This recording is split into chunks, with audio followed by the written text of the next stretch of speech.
Everyone at the rescue had the same warning for every visitor. Don't reach for the Persian in the corner. He won't let you. Two families already tried. He's been here 7 months.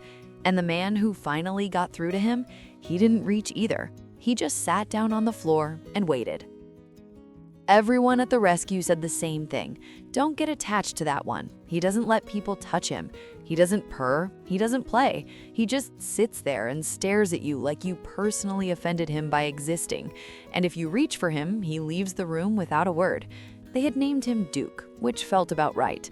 A 12-pound Persian with a face like a disappointed judge and the social energy of someone who had been to too many parties and quietly decided none of them were worth his time. Duke had been at Meadowbrook Cat Rescue for 7 months.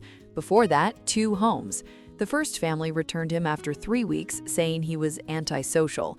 The second lasted 6 weeks before describing him, in the return notes, as aggressively indifferent. The staff understood what they meant, but found it genuinely difficult to put in writing that a cat had made everyone in the building feel personally rejected simply by existing in the same room. He ate, he used the litter box, he sat in the window and watched the street with the focused displeasure of a building inspector who had already found 17 violations and was actively looking for more.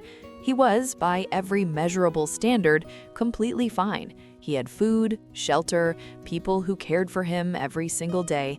He just wanted nothing to do with any of them. Then Marcus Webb walked in on a Saturday morning he hadn't planned for. Marcus was 34, broad-shouldered, the kind of man who looked like he had opinions about tools and knew how to use all of them. He had lost his dog 8 months earlier, a 10-year-old lab named Hank, and had spent those 8 months telling himself he was not ready for another animal. His sister had eventually stopped accepting that answer and driven him to Meadowbrook herself, telling him he didn't have to adopt anything, he just had to look.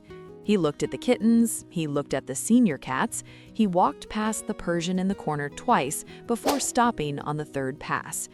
Duke was sitting on a shelf at eye level, staring at Marcus with the flat, evaluating expression of someone who had already formed an opinion and was not impressed. Marcus stared back.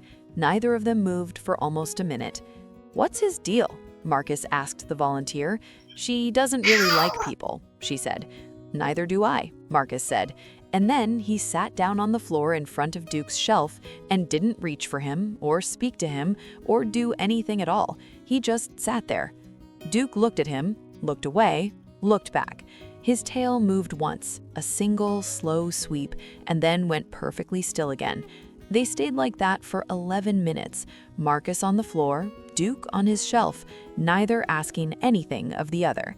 Marcus filled out the adoption paperwork before he left. The first week, Duke operated on his own terms entirely, which Marcus respected without comment. Duke explored the apartment on his own schedule. He ate when he chose, he slept where he wanted. He tolerated Marcus's presence the way a very senior executive tolerates a new hire, aware of them, not yet convinced they're necessary, reserving all judgment indefinitely. Marcus did not try to pick him up. He did not try to make Duke come to him.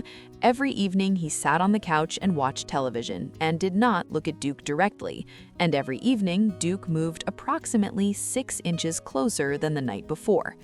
By day 9, Duke was on the couch, not touching Marcus, just present. 2 parallel existences sharing a cushion, neither demanding anything from the other. If you haven't subscribed yet, genuinely, that stings a little, hit the button now. You'll want to see where this goes.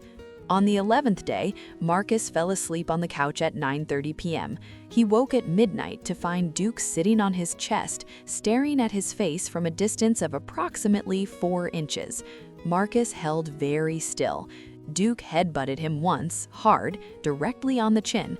Then he turned around twice, settled on Marcus's chest, and went to sleep. Marcus did not move for 2 hours. He didn't want to ruin it. What happened over the next several weeks was not dramatic. It was quiet and incremental and entirely on Duke's schedule. A Persian who had rejected 2 families and spent 7 months in a rescue, deciding that human attention was not worth his effort, was now making a series of small, deliberate decisions. He started sitting on the armrest nearest Marcus, then on Marcus's lap, briefly, then for longer stretches. He started appearing in the bathroom every morning with the supervisory energy of a manager doing rounds, observing, assessing, occasionally commenting in a short, flat sound that conveyed specific dissatisfaction with the pace of things. Persian cats are among the most emotionally perceptive breeds ever developed. They do not warm up quickly. They do not give trust casually or carelessly. What looks like aloofness is often a careful, unhurried process of deciding whether the person in front of them is genuinely worth the investment. Duke had assessed 2 families and found them lacking. He had assessed Marcus on a shelter floor for 11 minutes and arrived at a completely different conclusion. The same cat, a different person, a different result. These moments are exactly what this channel exists to share. 6 weeks after the adoption, Marcus's sister came for dinner. She had been the one to drag him to Meadowbrook in the first place. She walked in expecting a difficult situation, having heard multiple stories about the cat who didn't like anyone and showed it clearly. Duke appeared from the hallway, walked directly to Marcus, and sat on his foot, looking at her with the flat, evaluating expression that had convinced 2 families he was antisocial. "He doesn't like strangers," Marcus explained. "Does he like you?" she asked. Marcus looked down at the 12 pounds of Persian sitting on his foot with the expression of a security detail that had already run the background check and wasn't fully satisfied with the results.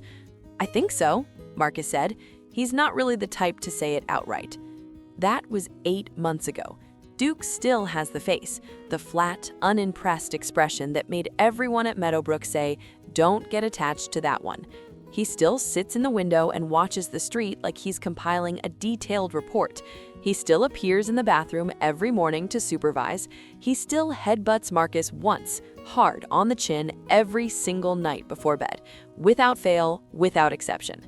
He is not the kind of cat who performs affection for an audience. He does not purr for strangers. He does not do anything he hasn't decided to do on his own terms first. But every evening when Marcus sits on the couch, Duke is there. Every morning when Marcus wakes up, Duke is somewhere nearby watching.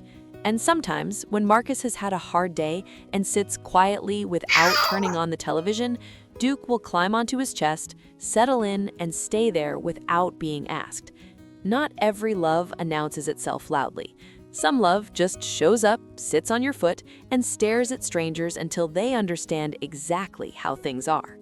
Some cats don't trust easily, but when they finally do, would you know how to earn it? Tell me in the comments.